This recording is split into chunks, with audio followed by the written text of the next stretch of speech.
this guy back over here. You just go keep eating the burrito live on the air. Oh, we're live? We are live. Hey, brother's hungry. I haven't eaten all day. People need to know that I eat. Okay? Hey, Jordan, I'll tell you one thing that the people do not need to know because it is a given. You eat, buddy. The tasty burrito. That's all I got to say. Let's start the show.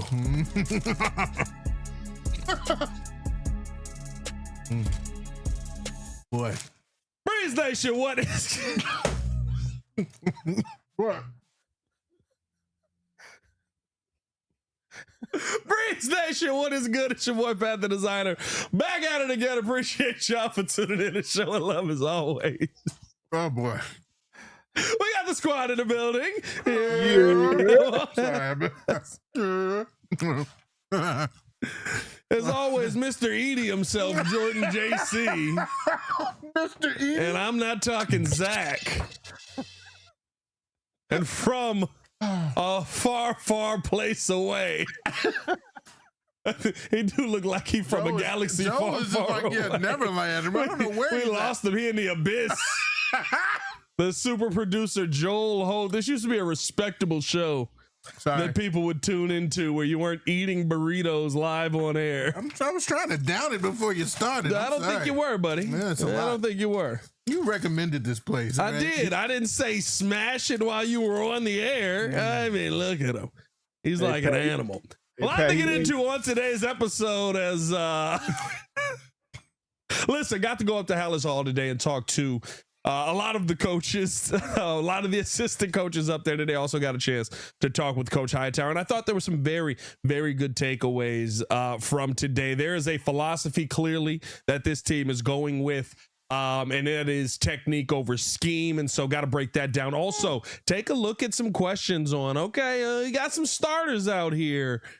But are they at jeopardy of possibly losing jobs? Is there some day one starters that are coming in early? Taking a look at you, Malik Muhammad, and of course you, Logan Jones. All that and more in today's episode of the Windy City Breeze Sports Talk Daily. Hit that like button, subscribe to the page, leave a 5-star review. Y'all know what to do. Come on.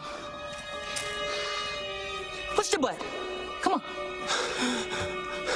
Push the button. Come on, push the button. Yeah, come on, push the button.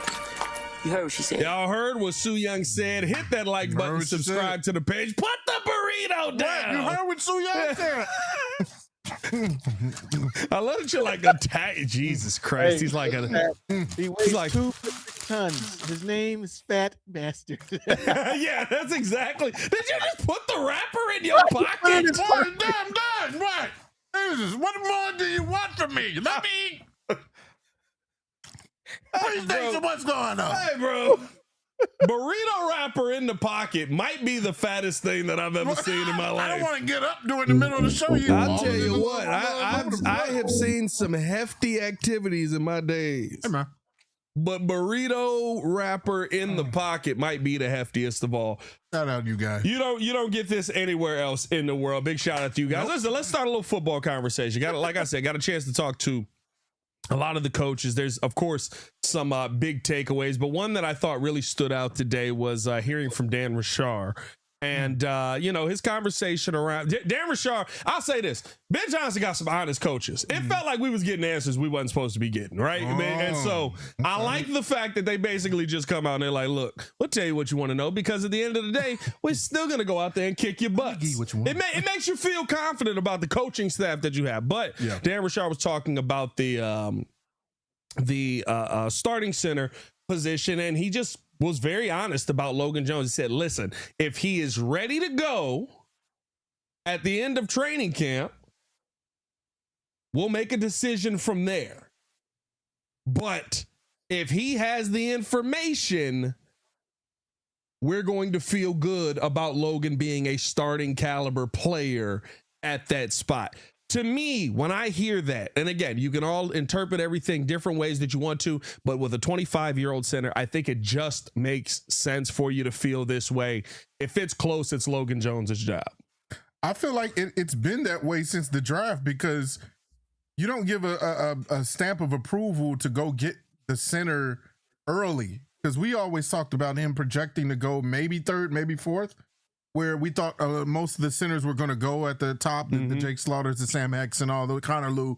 But Logan Jones literally was at the top of the class. And so obviously Dan Rashad, and I love the way that the Bears do things. You've seen it throughout their draft process where they include all of their coaches in on every single thing. Yeah. And, you know, if one of them is like saying, hey, we got to go get this guy, which I believe Dan Rashad probably did, which is why they went and got Logan early.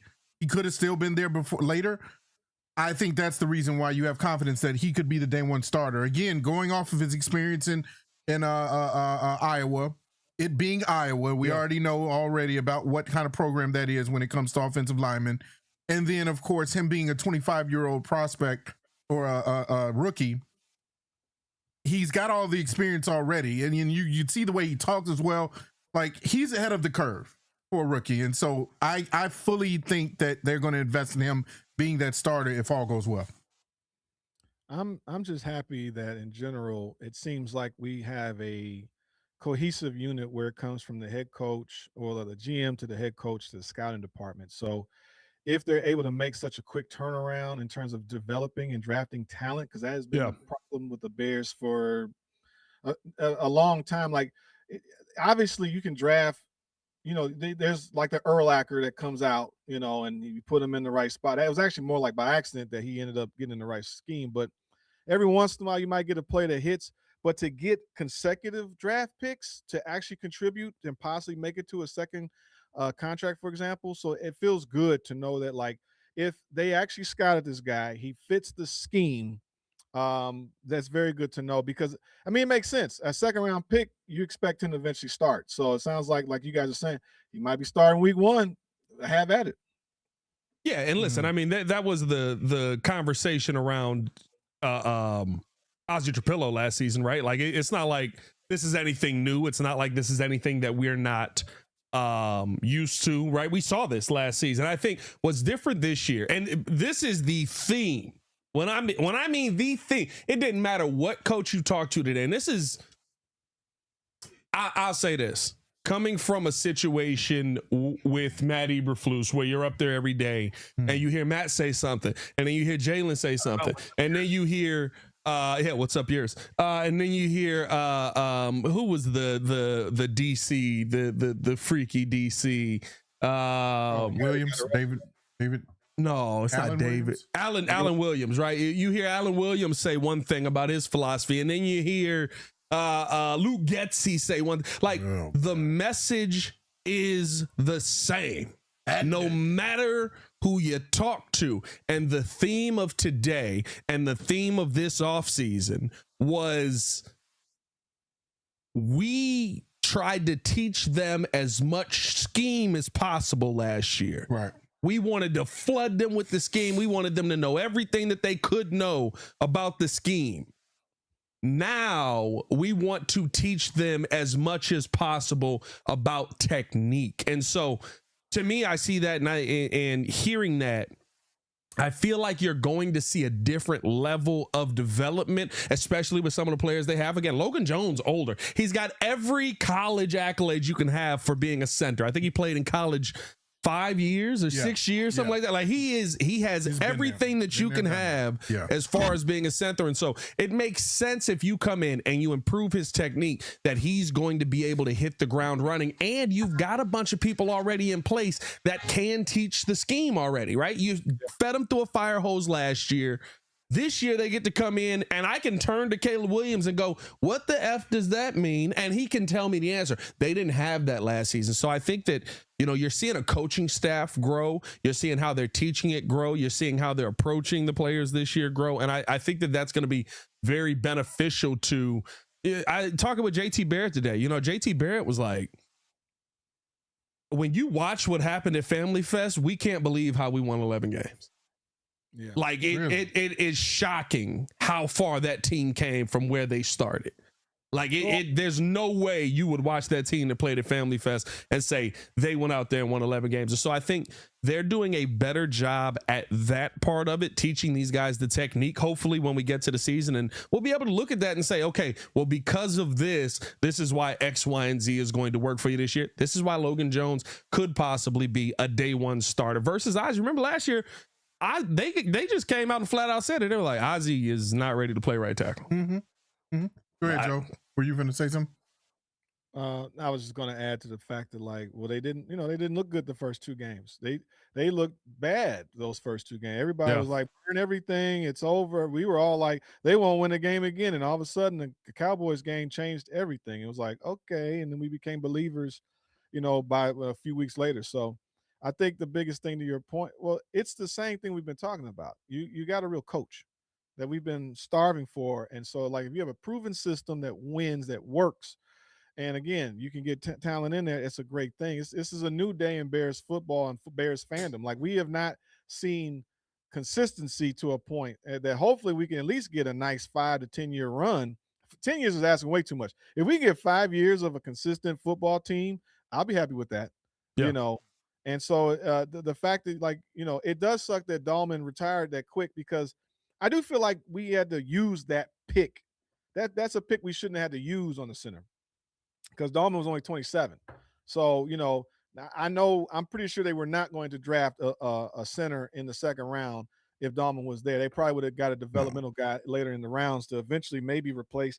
And I don't even know if you want to do that. So at least it's a hit. At least hopefully it's a hit on paper.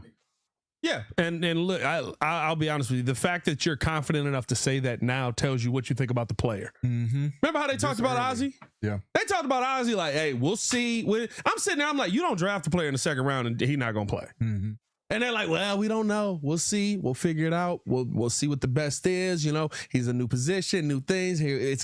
But maybe you never know if he's going to play. Yeah. The fact that you're confident enough in what, Dan Rashard? Not Dan Rashard. Why am I blanking on the center's name right now? Logan Jones. Logan Jones can do. The fact that you're confident enough to say, hey, like, if we get him up to speed, our goal is to get him up to speed fast enough to be able to play. And, he's going to have a real opportunity to start on this team. That tells you that you think that you have something serious as far as a player on this team. And to me, like, I think that means a lot for what's going to be the offensive line. And here's the real part about it, right? We can say bridge center all we want for Garrett Bradbury, who at this point, I'm sure everybody's going to talk about this. He's probably going to be looking over his shoulder a little bit at camp saying, I got to keep this kid at bay. But we already knew that he was the fact that you got like a fifth round pick for him. You already knew you gave him up. You traded him for a 5th round pick. Yeah, mm-hmm. Right. So you already knew. No one ever really expected him to be. The whole point was that he's capable enough that he could fill a stopgap. So that meant that they were already in their mentality ready to go in and draft the guy. But I think that's the thing. There may be no stopgap. And realistically, with a 25-year-old center, I don't want a stopgap. No, you don't waste any time. I don't want Caleb to have to learn a new center next year. Mm-hmm. Right.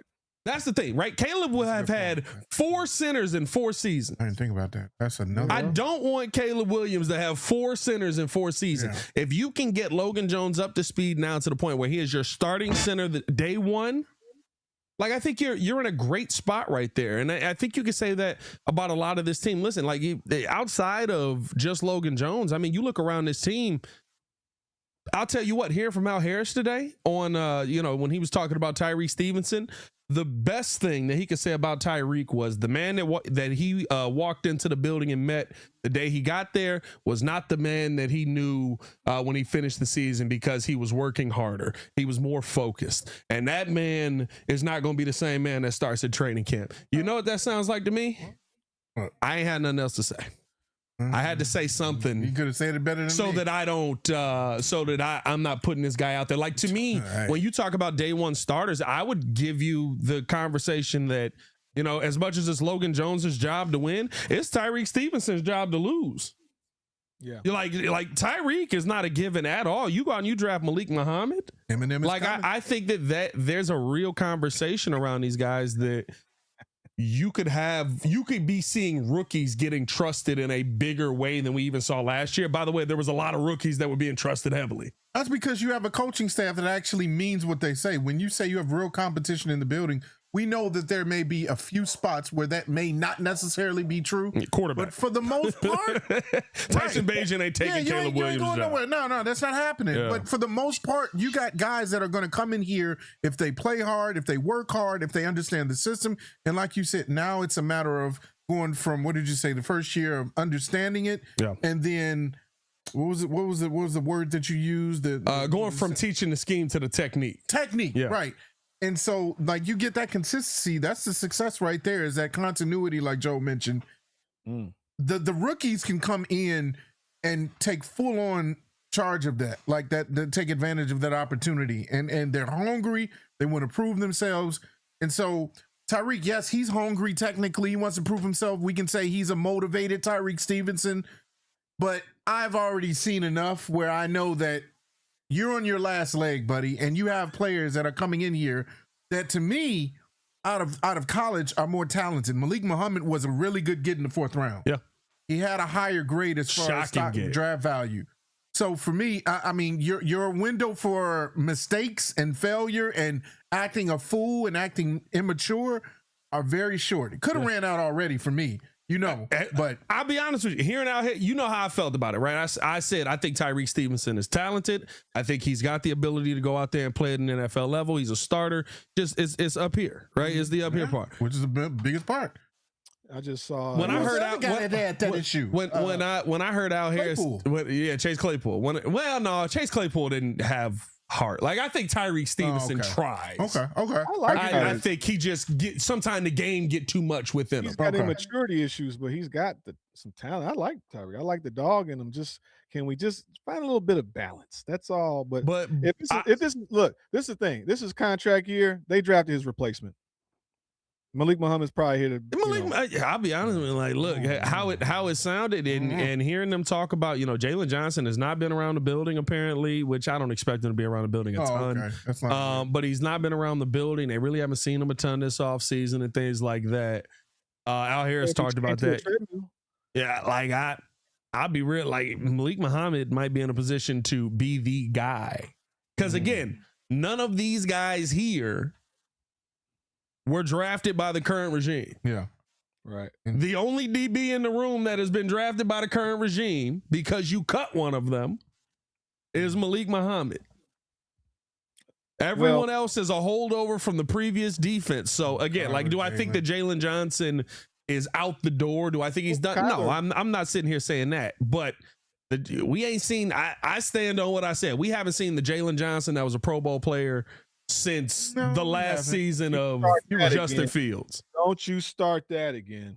I mean, it is. It was the last season of Justin Fields when he had all the interceptions. He hadn't got paid yet. Listen, it's because of injury. Yeah, but he hasn't been that Pro Bowl unstoppable player. Yeah. Since then. Yeah. And it's the injuries play a part in it. So like I look at the. You said what? You said he wasn't a what player? He wasn't that. You got me. You got me on that one. You got me on that one. You got me on that one. Well done. Well done. Well done. That was well turned on me. The all pro caliber player. All pro caliber player since then. Yeah. Thank you very much. Right. I don't give a rat's about the Pro Bowl. I could care less about flag football. Oh God! Yeah, you got to do something to be a Pro Bowl player. Justin Fields got invited last year. What'd he do? I don't know what he got. Why is this man wearing my other pair of glasses? Wait a minute, bro. Wait, we got PK. Wait a minute, bro. Not the designer. What's going on? I'm in between doppelgangers here. What the heck is going on here? What is good? Oh God! Designer back at it again. I don't even have your mic turned on. They can hear me. I'm loud. I'm Pat loud. Back at it again. We're talking Chicago Bulls. Hey, Chicago Bears. Forget all of that. Say Mr. Drew better. That's a conundrum from everybody. It was. For some reason, nobody can say it except It's me. Mr. Drew better. Who better? No. It's Mr. Drew better. If you knew better, say who better. Nobody, bro. There you go. He left out the do better. No, I didn't. Yes, you Yeah, did. you did. It's Mr. Drew better. If you knew better, you do better. Say who Nobody. better. Say who better. Nobody. There bro. you go. All right, there it is. There. Drew's not here. He can't beat us up this time. I'll tell you this one. Where did you get the same glasses from? Is what I want to know. They're upstairs. I have multiple pairs. Hey, I should have got one. I have a whole brand here. I was like, I wonder how bad he, how blind is he? He blind. Yeah. I don't know why you're wearing those. You know what? You can't. When I was walking, I almost fell. Right? I had the little woozy thing going on. That's what I said. But when I sat down, like here, I'm good. But I can't do this too fast. Whoa. Oh my God. Whoa. Bro. Kid, the designer's in the building. Here we go. Baki said. Kid the designer. I Y'all am see, sick of it. Stafford got a 1 year, $55 million deal. I saw it before Baki posted. Stafford. Jesus Christ. All right. Who'd you say? Shoot. Stafford got a 1 year, I think, $60 million, news, 55, I think, guaranteed. Ooh, shout out Matt Stafford. Hey, that's for all the people that were worried. Sense, I guess. That's for all the people that were worried that Simpson's gonna take the over. rookie quarterback was going to get a shot to play. I mean, I was like, guys, Sean McVay is not bringing a quarterback in. Sean McVay did a great interview. He's not on board with it. Like, let's relax. Sean McVay did a great interview on Bussin' with the Boys. He did, And that was it was so phenomenal. And I was amped. Yeah, Bro, I'm like, I would play for that guy. Hey, also, none of us are working out hard enough. Not, bro, he is jacked. Sean McVay is so jacked. much swollen than us. That's crazy. It's ridiculous. Bro. But I like how he introspectively took accountability for the old Jared Goff thing, how he handled that. But even in the draft, he was like, I didn't like my energy in the draft. It was bad. And I even liked the humor. He was like, "Hey kid, chill out." Like, you know what I'm saying? He warned him, was like, "Hey kid, chill out." But he did something that I think like we all can like learn from. Like took accountability for him. Was like, "Hey, Matthew Stafford earned the right to say, hey, if I want to hang it up after this year, I can hang it up." Yeah. And that's why they drafted a QB. And that's just good business. Hey, bro, Sean McVay showed so much accountability in that. He said he handled trading Jared Goff the wrong way. Yeah, he said he was like, I didn't tell him.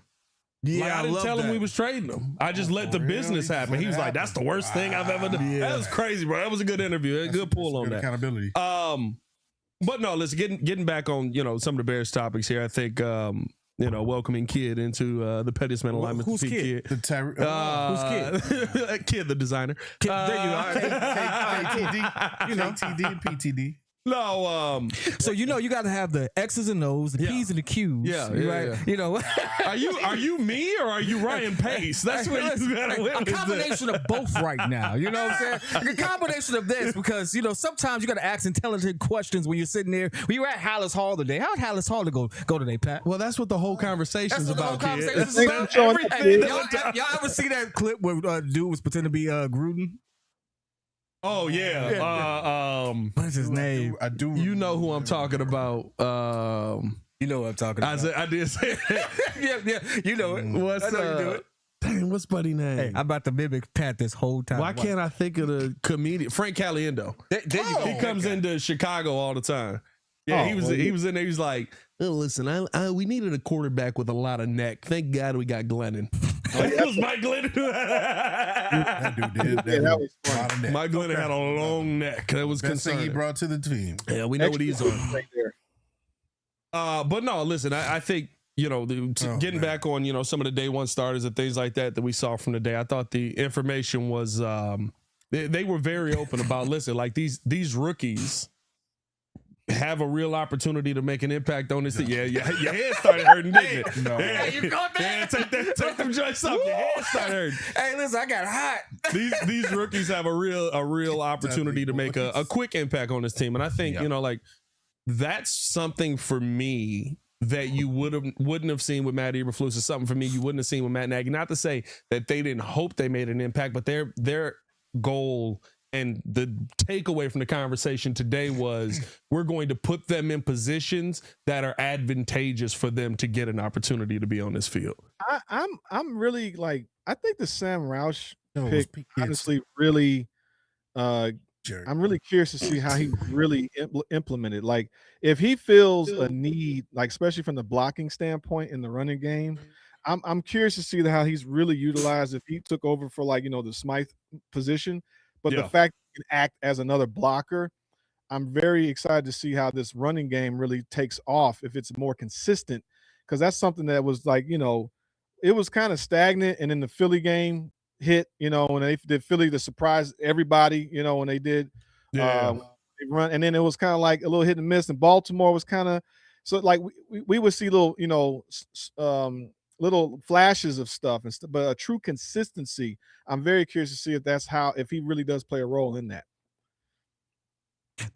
I didn't see. I'm not seeing the whole. What's the name? What? A1 starter. Exactly who you're referencing. Just Roush. Well, we talk about Logan Jones. We talk about Malik Muhammad. Like the conversation up at Hallis today was just about how like Logan Jones, if he's ready to go, he's ready to go. You know what I mean? That's the takeaways that you get from it. Malik Muhammad, if he's ready to go, he's ready to go. And listen, this is not groundbreaking conversation. It's a new regime. Yeah. I told y'all, 3 years ago? When we were pretty sure that Matt Eberflus was getting fired? Yeah. Your favorite Chicago Bear is not going to be your favorite Chicago Bear no more. If you're a Tyrique Stevenson fan, you hanging on by a thread. Yeah, if you fell in love with Garrett Bradbury the second he got in here, hey, don't hold on too long, right? Like that's the reality of new organizations. That's the reality of new regimes. So I don't think that it's crazy to say anything that we've said about these. And you know what? I hope Tyrique Stevenson takes it personally. Hope he goes out there and he's like, you know what? I'm gonna be the best FNDB there is out here, and there's nobody that's gonna slow me down. This is my opportunity. I hope that Garrett Bradbury goes out there and he's like, hey, kid, appreciate you getting drafted here. That's phenomenal. Let me show you what a real center look like. Ain't nothing gonna break my stride. That's what I wanted to mention off of your point about Garrett Bradbury and Logan Jones. I hope Logan Jones is a starter for another reason, like you said. Caleb's continuity with a actual center from year to year. Yeah. So what'd you say? How many centers has he gone through already? If Caleb ends up getting Logan Jones next year, he'll have had 4 centers in 4 years. In 4 years. He'd have had Coleman help him. He would have had oh no, Coleman was Coleman our center day? He'd have 5 centers. No, wasn't it? Didn't somebody come in after Coleman? No. It was Coleman, and then it was Coleman, and then Coleman got hurt, and we had somebody else in there that got destroyed off of the line. I thought it was Bates. Ryan Bates had a moment. Ryan Bates was hurt immediately, pretty much. I thought there was another center in there. It was. I can't remember his name. It was, and that's how bad they were. And he was god awful. And then last year we had Drew Dahlman, Yes. Lucas Patrick. Yeah. And then last year we had Drew Dahlman, and then it would be this year you got Garrett Bradbury, and next year you would have. So you would have had 5 centers in 4 seasons. Yeah, that's not the world you want to live in. Yeah, Caleb's gotta mesh with the guy for the future, and the guy for the future is Logan. Yeah, I was listening to another person speak on the transition that rookies.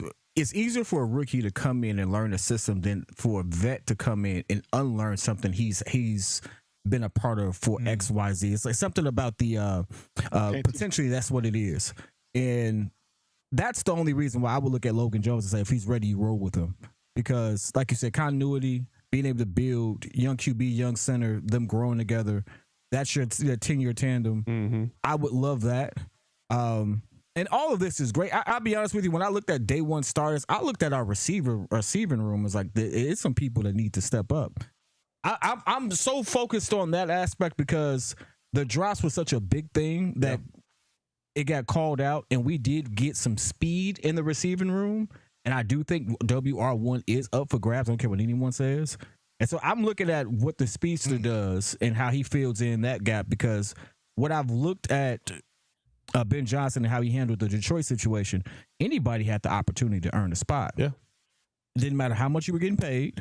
Those people stepped up, but he definitely let them earn it. And so I look at the what is that kid's name? It was just like Ahmed Rock?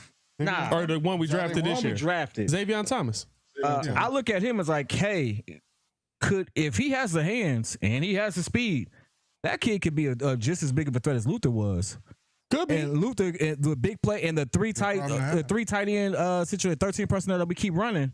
Like, it's very easy to see your tight end being your first or second option in a lot of different things if Rome is not stepping up. I know that's like jumping all over the place, but like I looked at that pick right there and I was like, that is a Ben Johnson Well, pick. let me give you this Antoine Randall stat that he said today, because the Chicago Bears were, of course, at the top of the league in drops. They weren't number one, but they were up there, right? I think PFF credited them with 20. He said this today, he's like, or they credited them with 29. He said, by our standard, we have 43. By how we do business in this building, we have 43 drops, and they were all fixable. It was guys that were trying to make a play before the ball was in their hands. And so he talked about how, coming into this season, they want to do the C method, which is something they talked about last year. But again, focusing more on technique. You got to see the ball with your eyes, and you have to have your hands in a C to catch it, because that's how you receive the ball. And so, like, just even hearing that, the focus is like, had it. Sounds like an offensive hits principle. Yeah, but it's okay if it's from an assistant coach. I don't know if I want it from an offensive hit principle. Also, Antoine Randall kind of know how to catch a football, so I'm gonna take his word on it. Right? We watched him do a lot of touchdowns. Good players ain't always good coaches. Antoine Randall a good coach. I'm just saying. But I think to add to that, it's just, how many times did we see that those little things, those are those little things that kill you. The underneath route was a Zacchaeus. That's the play that popped up in my mind the second he said it, because everybody saw OZ go boom, and then the ball bounced off his hand, and we were like, if you looked at it, you go. What he say about Rome dropping it in the Rams game? He said the same thing. It's down to the eyes. It's down to watching the football come in, and so like. I love the fact that, listen, you also have this opportunity because you won 11 games last year. A lot of it by miracle, right? Like a lot of it by the fourth quarter got tight and you had to make something happen. You won 11 games last year. So the heat is not as hot in your kitchen right now. Mm-hmm. And now you can focus on, make sure your technique is right. Now you can focus on, hey, you know what this play call is when this play comes in. When you start the season off, they don't know that. They sitting here hearing the plays just like we hearing them, and okay. Yeah. You know what I mean? So now you have that understanding. You can build upon that. The focus is on technique. I think those are good things for the Chicago Bears coming into this season. I think it's going to make a big difference, especially in that wide receiver room. The other thing, though, that he said about Xavier Thomas, he was like, listen, he's got to develop. He's got to grow. We talk about day one starters, though. He said he's going to be a big part of what we do if he can figure this out quick. I like that. I didn't think we needed another wide receiver, but you know what? You can't teach that speed, bro. And I know it's becoming a dime a dozen now. We're seeing more people break records and stuff like that. Dime a dozen. Hey, 428 ain't everywhere. 4 is where you see a lot of. And they say when you put on the pads, it's like a legit 4.4. No, him with the pads is like a 4.28. I don't think so. That's extra weight, and then he ran that with like. Yeah, but that boy quick. That boy is quick. Yeah, that boy quick. Go ahead. We don't want a John Ross situation either. Like a lot of times, just because you got that speed, it doesn't always translate to the NFL. So we've had guys that are fast. I mean, but Logan Jones fast, right? A lot of guys are fast that don't. They wasn't 4.28 fast, huh?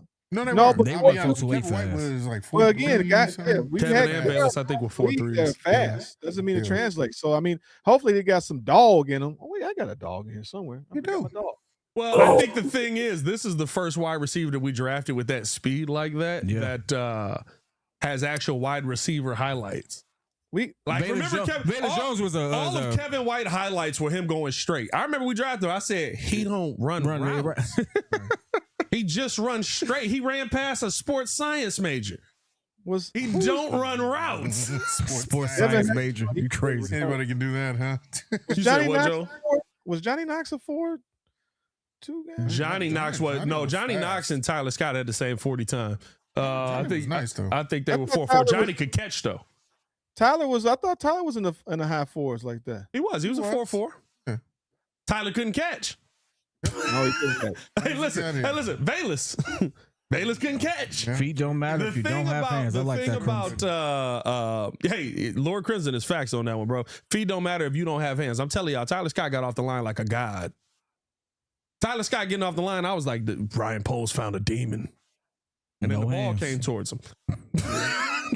That's always a problem. Hold on. Who was his first QB? If the ball come towards you. Who was his first QB? His first QB? Tyler Scott. Justin, right? Justin. He was he had Caleb his rookie year. He was drafted Justin last year, and then he got Caleb the next year. And when he got Caleb that next year, they was like, "You're not playing. Yeah. Like you got to be able to catch." Yeah, Tyler couldn't catch in practice. in training. Oh, camp. really? Tyler couldn't catch in practice. Tyler could kill you off the line in practice, but he couldn't catch. Yeah, it's a crazy thing to say. Eddie Rose a 4.3. Yeah, Kevin White was a 4.35. And they got sticky gloves now. Why didn't he? That's even worse. That's the crazy part. That it's like crazy. Y'all ever touched them gloves? He wasn't them catching gloves got a little it's like stick 'em on them. It's like just a little bit. That's why Waddle make fun of a lot of the wide receivers that they be dropping the ball because he'd be like, brother, all the stuff y'all got, you shouldn't not be able to catch the football. It ain't Jerry Rice stick 'em, but it's something on them joints. Nah, it's like what's that? What's the movie, Joe? I know you, me and Joe be like that on the movies. What's the movie? The Little Giants, where he couldn't catch, and they was like, "I'm throwing the football to you," and he put the stuff on his hand. It's Little Giants, ain't it? Was it Little Giants? He when did they that put the Little stick Giants on his hand. Yeah, and it was like he couldn't pull his hands apart. He couldn't pull his hands apart. He's like, it looked like I put it on my hand. Oh no, that ain't Little Giants. Oh, replacement. Was that replacement? Was that replacement? Yeah, with Keanu Reeves. The ball. Keanu Reeves. Yeah, he had to get the ball back to the ref. Ironically, both of them had stick 'em in both of them. That's hilarious. Replacement. There you go. CBP film. Yeah, like listen. At the end of the day, bottom line, I think the exciting part about this is we're not starting where it's a mystery. Nope. We're confident in the coaching staff. We're confident in how they develop, and a lot of what you heard today was just echoing Ben Johnson's sentiment. Mm-hmm. Hearing from Coach Hightower, right? Like, of course, everybody's a special team, or everybody's gonna make plays on special teams and things like that. But it's echoing the same message that the head coach is telling you. This is what we're preaching. Everybody's in alignment. Everybody's on the same page. There are no questions about it, and they move in how Ben Johnson moves. That's a great thing to say because we ain't had that ever. Well, we have it. I mean, if you didn't move how Ditka moved, he might have shot you. You say who? If you didn't move how who? If moved? you didn't move how Ditka moved, he might have shot you. That was before we were born, my boy. Probably Lovey. Probably Lovey. Lovey had a standard. Lovey wasn't consistent, man. It was like they kept defense. He was OCs. The only time we had consistency was with Ron Turner for like 2 years. That was about it. Yeah, but that's more just because you had a defense. Like Lovey was consistent. Like Lovey's message was consistent. And everybody was on the same page in there. He just didn't have good OCs. Players have to play. Coaches got to coach. We had a continuity around like head coach, DC. Like we were building something. It looks like even though we lost, I mean, we did lose a few coaches, this past year or in assistants. But this is like the first time in a long time where I think I can see what Poles is doing. He's trying to build something like they did in Kansas City. If you got Steve Spagnuolo, a successful head coach, DC, in the past with the Giants, and now you got him locked in for the last few years because they've had a few DCs over there. But Andy Reid obviously is the head of this thing. But to have Ben Johnson be that future guy, that's like he is the stalwart that we should be here. He's not going nowhere. So everything else comes under his purview. So to be able to keep that same message, because see that's the thing. Ben can lose an OC now because he's technically the OC. The issue is can we keep both of if who's our guy? Who's our DC? Allen. If we're able to keep Allen, he's not going anywhere.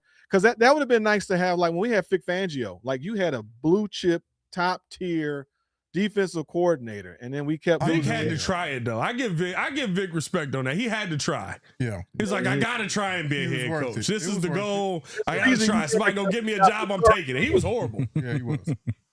You never know where your ceiling is until you hit it. Yeah, and you know what? And then he came back and he literally That's a great point. You never know where your ceiling is until you hit it. And Vic hit that mother hard in Denver, boy. What is he there? 1 year? Yep. Yeah. 1 year. I think Vic was like, I think Vic went to that front. I was like, I need y'all to fire me. And I was like, we got Sean Desai. We're gonna keep it moving. Sean Desai, I forgot he was the overlord. You know, Vic took his job twice. Right. Well, Really? he kept the seat warm for him. He went to Philly. Oh, he took a job here, right? I think Sean Desai. No, he gave Sean Desai the job. Vic took his job when he went to Philly.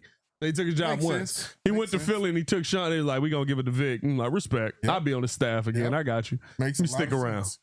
Hey man, we appreciate y'all for tuning in and showing love as always, man. Hit that like button, subscribe to the page, leave a 5-star review. Y'all know what to do. We're gonna get up out of here because we're going live on Twitch, ladies and gentlemen. So if you want to join the Twitch, follow us on Twitch at Pat the Designer TV. We're gonna be watching the NBA Western Conference, or no, I'm sorry, Eastern Conference Finals. Very different We're games. about to see James Harden get cooked again. Hey, bro. Hey, every rip. Hold up. Switch. Hold up. Nope. No. Right there. No. Switch. Hold they up. forced the switch. I'm gonna leave this live with a question, and if you want to hear the answer, come over to the Twitch side because I think there's gonna be a good discussion over there. Can you call James Harden a top 5 shooting guard all time with his lack of playoff success? We'll talk about that over on Twitch. Appreciate y'all for tuning in and showing love as always. Hit that like button, subscribe to the page, leave a 5-star review. Y'all know what to do. For the pettiest man alive who showed up late, Kid the Designer. For Mr. Meaty himself, Jordan JC, and the super producer Joel Holt. That is your boy Pat the Designer. Back at it again. Y'all stay safe out there, Chicago. Bend down. One love. Paris the Designer. Started it again. Oh my God.